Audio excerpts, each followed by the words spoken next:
Revelation 1528. From the 18th of July 1940. Attitude to the question of the divinity of Jesus. It is up to man at any time to take an affirmative or negative attitude towards the question of the divinity of Jesus. Only the consequences of his attitude will likewise be opposite. Greatest spiritual success or deepest darkness, that is complete failure in spiritual relationship. This question alone is decisive for the spiritual state of man when he ends his earth life.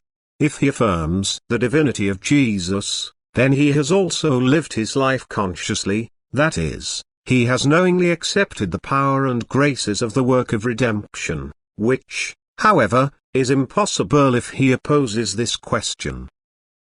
Only God can hand out power, and only the man who acknowledges God can always receive it. But the divine Redeemer has acquired the right for men through his death on the cross to be able to step into direct connection with God himself, and therefore through this to be able to request and receive power without measure.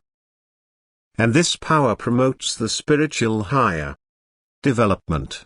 The utilization of the work of grace and redemption is also the guarantee for the attainment of spiritual maturity. But understandably he must remain on a low spiritual level who does not lay claim to these graces, who denies the work of redemption as well as the divine Redeemer himself, because he lacks power. His will is still in the bonds of the adversary, and the power of him over him so great, that he cannot become free of his own strength, but he rejects the only help and does not even acknowledge that there is. Without faith in Jesus Christ as God's Son and Redeemer of the world, man will again and again fall back into his weaknesses and mistakes, because he lacks the help, who helps him to pull against the enemy, who as it were has bought the soul of him free from the power of the adversary with his blood, has therefore withdrawn it from his influence.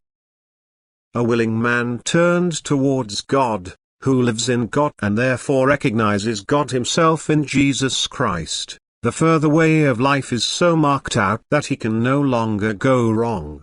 He safely reaches the height because the adversary can no longer put obstacles in his way. His power is broken through the love of the Lord, who sacrificed himself for men so that the way up became easier for them, and it is possible for them to form themselves so that they leave earth life as true children of the Father in heaven and can now be active redeeming in the hereafter. Amen.